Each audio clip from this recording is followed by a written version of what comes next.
Beste kijkers en luisteraars van Cultuur TV, welkom bij een nieuwe aflevering van Nieuws van Vandaag. Datum van vandaag is woensdag 10 juni 2026. Mijn naam is Ayush Gurdial, uw verslaggever voor vandaag. Basaron pleit voor sterkere rol onderwijs bij duurzame economische ontwikkeling. De derde en tevens laatste dag van het Nationaal Onderwijscongres 2026 stond in het teken van ondernemerschap, innovatie en de rol van onderwijs bij de ontwikkeling van een duurzame economie. Tijdens een keynote-presentatie hield minister Andrew Basaron van Economische Zaken, Ondernemerschap en Technologische Innovatie een pleidooi voor een bredere economische basis waarbij het onderwijs volgens hem een sleutelrol moet vervullen in de bestrijding van armoede en het creëren van nieuwe kansen. Centraal in zijn bijdrage stond de vraag hoe Suriname de economie kan versterken door te investeren in duurzame sectoren die ook op de lange termijn werkgelegenheid en welvaart genereren. Volgens Basaron moet het onderwijs jongeren niet alleen voorbereiden op bestaande banen, maar hen ook de vaardigheden aanleren om zelf ondernemingen op te zetten en nieuwe economische activiteiten te ontwikkelen. Nationaal Archief Suriname start Archievenweek 2026 met focus op rechtvaardigheid. Het Nationaal Archief Suriname heeft maandag de jaarlijkse Archievenweek 2026 officieel afgetrapt. Het evenement staat dit jaar in het teken van het thema Archives for Justice en loopt tot en met donderdag 11 juni. Met een gevarieerd programma wil het NAS de fundamentele betekenis van archieven onder de aandacht brengen. Daarbij ligt de nadruk op de rol van archieven bij het waarborgen van rechten, het vastleggen van herinneringen en het bieden van richting voor toekomstige generaties. De officiële opening vond plaats in het gebouw van het Nationaal Archief Suriname en werd verricht door onderdirecteur Audrey Koenders.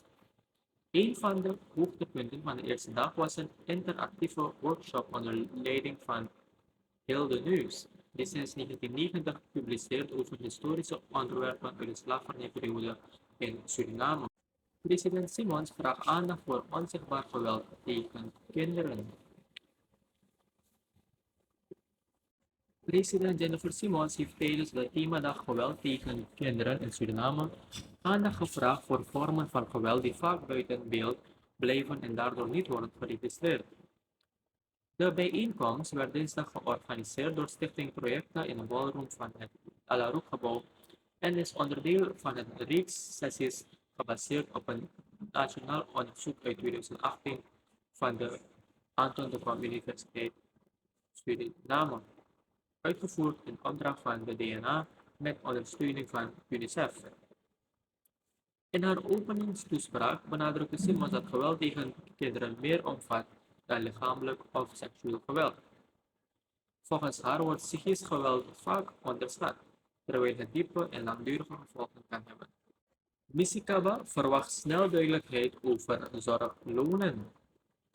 Minister André Misikaba van Volksgezondheid, Welzijn en Arbeid verwacht op korte termijn meer duidelijkheid over een nieuwe loonstructuur voor zorgpersoneel.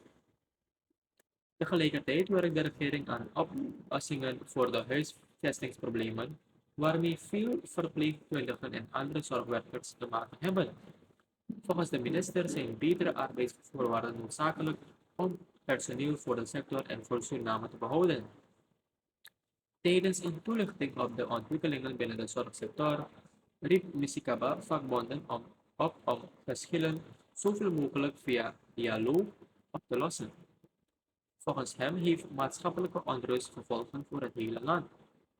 De bewindsman benadrukte dat politieke druk of een eventuele regeringswisseling de onderliggende problemen niet automatisch oplost. Daarom moet volgens hem worden ingezet op structurele verbeteringen in plaats van confrontatie.